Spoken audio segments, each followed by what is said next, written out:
Gunsmoke, 1955 to 1975, wasn't just a TV show, it was a towering piece of American television history. Spanning 2 decades, it brought the Wild West to life through unforgettable characters, sweeping storylines, and timeless performances. From Marshal Matt Dillon's stoic strength to the colorful personalities of Dodge City, Gunsmoke became a staple in millions of homes and set the gold standard for Western dramas. But as the dust of time has settled, many of the beloved stars who helped define the show have sadly passed away. In this heartfelt tribute, we remember the actors who gave Gunsmoke its soul, honoring their lives, their legacies, and the enduring impact they left on fans around the world. James Arness, who portrayed Marshal Matt Dillon on Gunsmoke, was 32 when he took on the iconic role of the tall, stoic lawman of Dodge City. His commanding presence and moral compass became a symbol of frontier justice. Off-screen, however, Arness faced a series of personal tragedies. He was married twice. His first marriage to Virginia Chapman ended in a bitter divorce after 15 years, marred by substance abuse and custody battles over their children, including Rolf and Jenny. Jenny's suicide in 1975 devastated him deeply. His second marriage to Janet Surtees brought some peace, but the emotional scars lingered. Arness also suffered from chronic pain due to a World War II injury, which led to bouts of depression and reclusion in later years. Though he had great fame, he avoided the Hollywood spotlight, struggling with public attention and rarely granting interviews. After Gunsmoke, his acting roles dwindled, and he lived a largely private life in Los Angeles. Despite his silent suffering, he was known for his loyalty to his Gunsmoke co-stars and fans. He died in 2011 at the age of 88 from natural causes. At the time of his death, his estate was estimated at $8 million, including real estate holdings in California and earnings from residuals and syndication rights. Milburn Stone, who brought life to the gruff but tender-hearted Doc Adams on Gunsmoke, was already a seasoned actor at 50 when he began the role. He embodied the weary wisdom of a frontier physician, becoming a fan favorite over the show's 20-year run. Stone's private life, however, was tumultuous. Married to Jane Garrison, their relationship was rocky, with multiple separations due to his long filming schedules and rumored infidelities. They had one daughter, Shirley Stone, but he remained emotionally distant from her for much of her childhood. Stone suffered a heart attack in 1971 that led to health complications and forced him into early retirement. Post-Gunsmoke, he never returned to major acting, citing health issues and a desire for solitude. Friends noted that he felt forgotten by Hollywood despite his Emmy win. The final years of his life were marked by loneliness and regret over his strained family ties. He passed away in 1980 at the age of 75 due to a heart attack. His net worth was estimated at $600,000, largely from his long tenure on the series, though medical expenses had taken a toll on his finances. He lived quietly in La Jolla, California, far from the fame he once knew. Amanda Blake, best remembered as the fiery and independent Miss Kitty Russell, was 26 when she stepped into the role of the saloon owner with a mysterious past and an unspoken love for Marshal Dillon. Her sultry performance brought strength and sensitivity to a character living on the edge of respectability. In real life, Blake battled insecurity and heartbreak. She was married 4 times, most famously to Frank Gilbert, but none of her marriages lasted, with infidelity and ambition driving wedges between her and her partners. She had no children and was said to have poured all her maternal energy into animal welfare, founding one of the first successful breeding programs for cheetahs in captivity. Behind the scenes, Blake faced addiction and was later diagnosed with oral cancer, which she initially survived. Tragically, her health collapsed in the 1980s due to AIDS-related complications, reportedly contracted through a contaminated blood transfusion, though rumors swirled about a past partner. She died in 1989 at the age of 60, leaving fans and friends shocked. Her estate was valued at around $500,000, most of which was donated to animal charities. Her final years were spent in semi-isolation, caring for animals at her New Mexico ranch. Dennis Weaver, who portrayed the limping, loyal, and slightly comical Deputy Chester Good, was 30 when he joined Gunsmoke. His physical quirks and dedication to Marshal Dillon made Chester a memorable and beloved character. After leaving the show in 1964, Weaver sought to distance himself from Chester's persona, pursuing more serious roles, including the acclaimed MacLeod, but typecasting haunted him for years. Off-camera, he was married to Jerry Stoll for over 60 years, a rare constant in a life filled with professional frustrations. They had 3 sons, Rusty, Robert, and Rick, but Weaver often expressed regret for missing much of their childhood due to his work schedule. Though publicly cheerful, Weaver privately struggled with anxiety and feelings of inadequacy. A devout environmentalist, he poured his energy into activism, even constructing an eco-friendly Earthship home. Yet, his health declined in the 2000s due to prostate cancer, which spread aggressively. He died in 2006 at age 81. His estate was worth an estimated $4 million, bolstered by smart investments and continued royalties. He spent his last years advocating for environmental causes, even as he quietly battled pain and fatigue. Ken Curtis, who gave life to the rugged and lovable Festus Hagen, was 48 when he joined Gunsmoke full-time. His gritty voice and comical expressions hid a deeper sadness rooted in personal loss. A former big band singer turned actor, Curtis brought folksy charm to his role, yet off-screen his life was riddled with heartbreak. He married Barbara Ford, daughter of legendary director John Ford, but their marriage ended in divorce, strained by career pressures and Curtis's frustrations over being seen as a sidekick rather than a lead. They had no children, and Curtis was known to have lamented the absence of a family legacy. After Gunsmoke, his career dwindled, with only sparse appearances in westerns and TV specials. Friends said he battled alcohol dependence in the 1970s and suffered long periods of depression and creative dissatisfaction. Despite his fame, he never felt artistically fulfilled. He died in 1991 at the age of 74 from a heart attack. At his passing, his estate was valued at approximately $1 million, mostly from music royalties and property. In his final years, he lived quietly in Colorado, retreating from the industry he once cherished. Glenn Strange, who portrayed Sam the bartender on Gunsmoke, was 55 years old when he joined the cast as the quiet, dependable barkeep of the Long Branch Saloon. Known for his towering height and deep voice, Strange brought warmth and stability to the show's later years. Off-screen, his life was far less serene. He was married to Flora Hooper, and they had one daughter, Juanita, but the marriage was marked by long separations due to his film commitments. Glenn struggled with chronic health issues, including a battle with lung cancer, which ultimately led to his death in 1973 at the age of 74. Before his role on Gunsmoke, he was typecast in monster roles, most famously Frankenstein's monster, which left him feeling emotionally unfulfilled as an actor. His later years were marred by financial uncertainty due to poor investments in oil ventures and Western memorabilia. Though admired on set, he often felt overshadowed by his more prominent co-stars. He died nearly penniless, with his estate estimated at only $50,000. Still, his legacy endures in the memories of Gunsmoke fans and in reruns that continue to introduce him to new generations. Burt Reynolds, who played the rugged blacksmith Quint Asper in Gunsmoke, was just 26 when he joined the cast, bringing youthful energy and quiet intensity to the series. Though his time on the show was relatively brief, it launched him toward major stardom. Behind the fame, Reynolds battled deep insecurities rooted in a strained relationship with his strict father and a series of failed relationships. He never married his longtime love Sally Field, a regret he admitted haunted him until the end of his life. His marriage to actress Lonnie Anderson was tumultuous, ending in a bitter divorce and a custody battle over their adopted son, Quentin. Burt's post-Gunsmoke fame came at a high cost. He suffered from addiction to painkillers following on-set injuries, and financial troubles plagued him after a failed restaurant chain and overspending. He filed for bankruptcy in the 1990s. Reynolds died in 2018 at age 82 of a heart attack.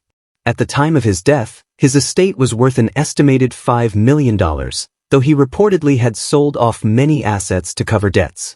Despite it all, he was remembered as a charming, complex figure who masked his heartbreak with humor and bravado. Dabbs Greer, best known on Gunsmoke as Reverend Alden and other supporting roles, was already a respected character actor when he joined the show. His gentle voice and calming presence lent authenticity to every appearance. Born in Missouri, Greer never married and had no children, a private man who devoted himself to his craft rather than personal attachments. Colleagues noted a deep loneliness in him, especially in his later years, when he lived alone with minimal contact from the industry. He faced several personal losses, including the early deaths of both his parents and a longtime companion he never publicly acknowledged due to the social taboos of the time. Greer also battled macular degeneration and severe arthritis, making his final years physically painful and creatively frustrating. Despite decades of work in film and television, Greer never achieved financial stability, relying on modest Screen Actors Guild pensions. He died in 2007 at the age of 90 from kidney and heart failure. His estate was valued at roughly $300,000. Known for his kindness and professionalism, Greer remains a beloved though often overlooked figure of classic television. George Selk portrayed Moss Grimmick, the quiet and loyal stable keeper of Dodge City. Joining Gunsmoke later in life, he was 65 when he began playing Moss, a role that brought him unexpected recognition after decades of minor film parts. Off-screen, Selk led a reclusive and somewhat tragic life. He married once, to a schoolteacher named Hilda May, and they had a son named Peter who tragically died in a car accident at age 19, a loss from which Selk never recovered. His marriage dissolved shortly after, with Selk withdrawing further into work and later, solitude. He was known to carry a photo of his son on set, often retreating to his trailer between scenes. His health began to decline rapidly in the mid-60s, and he died in 1967 at age 77 from a stroke, alone in a small apartment in Los Angeles. Friends revealed that Selk was battling depression for years. At the time of his death, his assets were estimated at $60,000, primarily from modest savings and residuals. Though his life was marked by grief, his portrayal of Moss left an indelible mark on the series. Fran Ryan joined Gunsmoke late in its run as Miss Hannah, the no-nonsense yet nurturing woman who helped run the Long Branch Saloon. Known for her rich voice and maternal aura, Ryan was 58 when she took on the role. Off-screen, her life was riddled with tragedy. She married Walter Kenneth Wayne, a Navy pilot, who died in a plane crash just a month after their wedding. Devastated, she never remarried and chose not to have children, instead channeling her energies into acting. Despite her bubbly on-screen persona, Ryan struggled with alcoholism and was briefly hospitalized for exhaustion and liver complications in the late 70s. Her career never fully recovered after Gunsmoke, and she found herself relegated to bit parts and commercials. Friends say she often lamented her forgotten status in Hollywood. She passed away in 2000 at the age of 83 from natural causes. Her estate was modest, estimated at $150,000, much of which went to animal charities. Despite personal loss and professional decline, Fran Ryan remains a symbol of perseverance and dignity in the often cruel world of show business. Roy Roberts, who portrayed the stern and businesslike Mr. Bodkin, Dodge City's no-nonsense banker in Gunsmoke, was 69 years old when he passed away in 1975. Though his role was recurring, Roberts brought a gravitas that made Bodkin a symbol of financial power and order amidst the chaos of the frontier town. In real life, Roberts faced more emotional instability than the role he played. He married actress Lillian Moore in the early 1940s, but the couple quietly divorced after a tumultuous union plagued by long separations and disagreements about career priorities. They had one son, David, who later became estranged from his father due to unresolved family tensions. After Gunsmoke, Roy's career declined sharply, relegated to minor guest spots in shows that failed to revive his name. He struggled with depression and alcoholism in his later years, often hiding his pain behind a public persona of professionalism. Despite a once promising career in both stage and screen, he died relatively forgotten, succumbing to a heart attack. At the time of his death, Roberts lived modestly in a Los Angeles apartment. His estate, diminished by years of medical bills and failed investments, was estimated at just $150,000, a stark contrast to the commanding presence he once held on screen. Herb Vigran, who played the comic and adaptable Judge Brooker and often appeared as various townsmen in Gunsmoke, was 76 when he died in 1986. Known for his elastic expressions and light-hearted energy, he brought humor to even the tensest scenes. Off-screen, however, Vigran's life was marred by loneliness and professional disappointment. He married once, to a costume designer named Belle Green, but the marriage lasted only a few years. They had 2 children, Michael and Elise, who rarely spoke publicly about their father.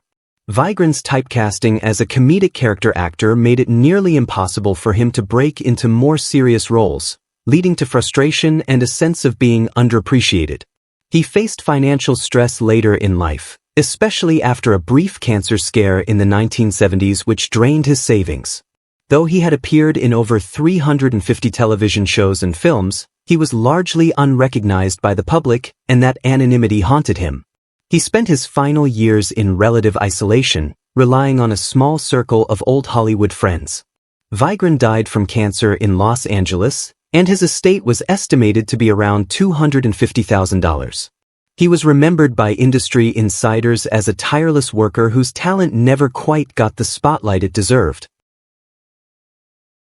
John Crawford, who portrayed various tough and commanding figures such as sheriffs and ranchers in Gunsmoke, lived to the age of 90, passing away in 2010. On screen, his piercing eyes and gravelly voice gave life to lawmen and hardened men of the West, but Crawford's real battles were far more personal. He married actress Judith Dunham in the 1950s, and the pair had 3 children, Daniel, Rachel, and Lucas. However, the marriage dissolved after 17 years due to Crawford's prolonged absences and infidelity rumors during his shooting schedules. His children later spoke of a father who was often physically present but emotionally distant. Following the end of Gunsmoke, Crawford found himself increasingly sidelined in the industry, taking sporadic work in B-movies and television.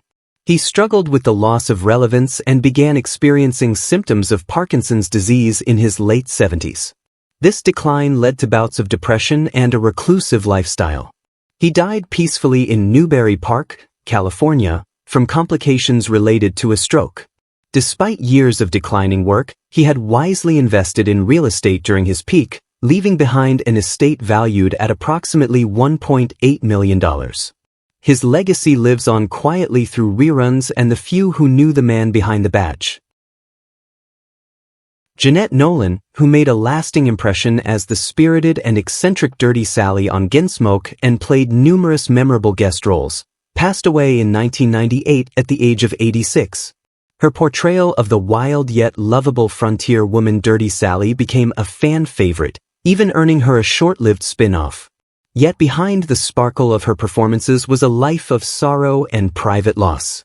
She was married to fellow actor John McIntyre, and though they appeared to be Hollywood's solid couple, their 50-year marriage was marked by tragedy, including the untimely death of their daughter Holly from a car accident in the 1960s. Jeanette and John had another child, Tim McIntyre, who also pursued acting but died young from complications related to alcoholism, compounding Jeanette's grief. After McIntyre's death in 1991, Nolan became increasingly reclusive, struggling with arthritis and the early stages of Alzheimer's. She continued doing voice work for Disney in her later years but rarely made public appearances. She died of a stroke in Los Angeles. Despite personal tragedies, Nolan left behind an estate estimated at $2.3 million, thanks to careful financial planning and a long career in both radio and television. Her nuanced portrayals remain a testament to a life filled with artistic triumphs and personal sorrow. Which character from Gunsmoke, TV series 1955 to 1975, holds a special place in your heart? How does it make you feel knowing that some of the beloved cast members are no longer with us? We'd love to hear your thoughts. Feel free to share them in the comments below. If you've been enjoying this content, please like the video, subscribe to the channel, and hit the notification bell so you never miss an update. Thank you for watching.